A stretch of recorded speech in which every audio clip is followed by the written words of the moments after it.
আজকে আমি তোমাদের সাথে শেয়ার করব মালাই কেকের রেসিপি। খুব সহজ পদ্ধতিতে রেসিপিটা আমি শেয়ার করার চেষ্টা করব, আর পুরো প্রসেসটা আমি করব চুলোয়। তো প্রথমেই আমি একটা মিক্সিং বোল নিয়েছি, তার মধ্যে আমি দুটো ডিম ভেঙে নিয়েছি। এবার ডিমের হলুদ অংশটা আলাদা করে রেখে দিলাম, সাদা অংশটার মধ্যে হাফ কাপ চিনি দিয়ে খুব ভালো করে আমি মিক্স করতে থাকবো। তোমাদের কাছে যদি ইলেকট্রিক বিটার থাকে তার সাহায্যে মিক্স করলে সবচাইতে ভালো হয়। আমার কাছে ছিল না, সেই জন্য আমি হাতে করেছি। একটু সময় লেগেছে, বাট খুব ভালোভাবে ফ্লাফি হয়েছিল। এবার যতক্ষণ না ফ্লাফি হয়ে যাবে ততক্ষণ অবধি আমি এইভাবে ডিমের আর চিনির মিক্সচারটাকে ফেটাতে থাকবো। তোমরা এখানে দেখতে পাচ্ছ খুব সুন্দরভাবে ফ্লাফি হয়েছে। এবার ডিমের হলুদ অংশটা আমি মিক্স করে নেব। 2 থেকে 3 মিনিট খুব ভালোভাবে মিক্স করার পর আমি দিয়ে দেব 1 কাপ ময়দা। ময়দাটা দেওয়ার পর আমি খুব ভালোভাবে আবারও মিক্সড করে নেব।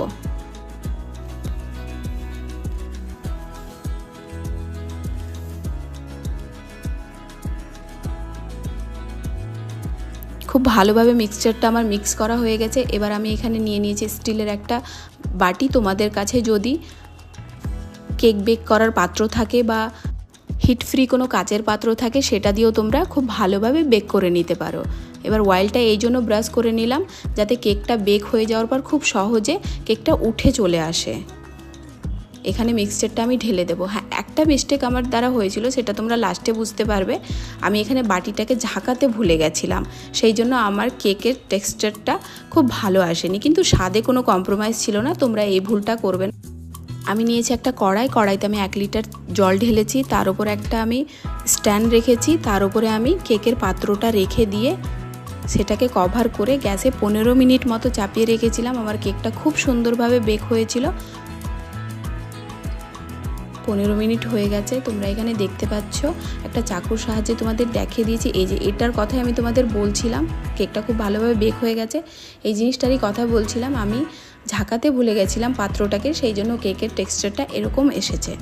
এবার একটা টুথপিকের সাহায্যে আমি পুরো কেকটাকে ছিদ্র করে দেব। আর তোমরা যে কোনো ড্রাই ফ্রুট দিতে পারো, আমি কাঠবাদাম ইউজ করেছিলাম এখানে। এবার মালাইটা তৈরি করে নেব। চলো, মালাই বানানোর জন্য আমি একটা কড়াই নিয়েছি, তার মধ্যে আমি 500 গ্রাম দুধ নিয়েছি। এবার দুধটাকে ফুটিয়ে আমি দিয়ে দেব কনডেন্স মিল্ক। তোমরা চাইলে এখানে চিনিও ব্যবহার করতে পারো।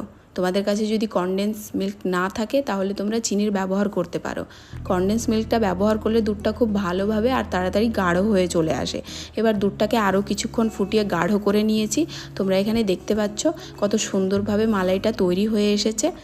এবার কেকের ওপর আমরা মালাইটা দিয়ে দেব। তারপর 2 থেকে 3 ঘন্টা ফ্রিজে সেট করে রেখে তারপর আমরা সেটাকে পরিবেশন করব। তো ভালো থাকবে সবাই, সুস্থ থাকবে, আর আমাকে এইভাবে ভালোবাসা দিতে থাকো। আমারও ভালো লাগছে, আর নতুন নতুন ভিডিও আমি নিয়ে আসবো তোমাদের।